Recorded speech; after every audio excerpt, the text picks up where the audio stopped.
फक़द क़ाल अल्लाहु तआला फ़िल क़ुरआनिल करीम अऊज़ु बिल्लाहि मिनश शैतानिर रजीम बिस्मिल्लाहिर रहमानिर रहीम कुल हल यस्तविल लज़ीना यअलमून वल लज़ीना ला यअलमून सदर मोहतरम हकम साहिबान मुअज़्ज़ज़ साहिबान और सामने बैठे हुए मेरे प्यारे साथियों, आज के इस्लामी प्रोग्राम में मेरा मौज़ू है ख़वातीन और तालीम। मेरी प्यारी बहनों, इल्म की फजीलत और अहमियत तरगीब और ताकीद मज़हब इस्लाम में जिस गली अंदाज में पाई जाती है उसके नज़ीर आगे नहीं मिलती। तालीम और तरबियत दर्स और तदरीस और तालीम का जो लायक सच है।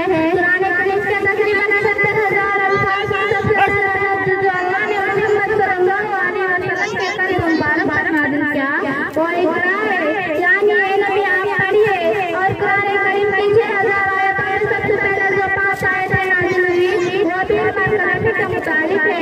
फरमाने रब्बानी है इक़रा व रब्बुकल अकरम अल्लज़ी अल्लम बिल कलम अल्लमल इंसान मा लम यअलम, यानी ये नबी पर और जानने के तेरा बड़ा करीम है जिसने इंसान को कलम के जरिए इल्म सिखाया और इंसान को बातें सिखाए जो जानता था। गोया कि वही इलाही का आगाज़ ऐसे काम से हुआ जिसका ताल्लुक इल्म से था, जिससे बताया चलता है कि शरीयत इस्लामिया में मांगना जरूरी है।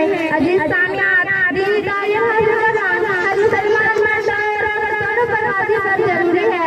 जैसा कि अल्लाह के रसूल सल्लल्लाहु अलैहि वसल्लम ने फरमाया, तलबुल इल्मी फरीज़तुन अला कुल्लि मुस्लिम, यानी मुसलमान मर्द और औरत पर फर्ज है। जिस तरह मर्दों को दीन को मसाइल का जानना जरूरी है, इसी तरह औरतों के लिए भी जरूरी और लाजिमी है। अगर औरत इल्म हासिल नहीं करेंगी तो उन्हें नमाज का तरीका कैसे मालूम होगा, रोज़े के मसाइल से कैसे वाकिफ होंगी, शौहर के हुक्म कहाँ से जानेंगी, बच्चों की सही तालीम और तरबियत कैसे करेंगी वगैरह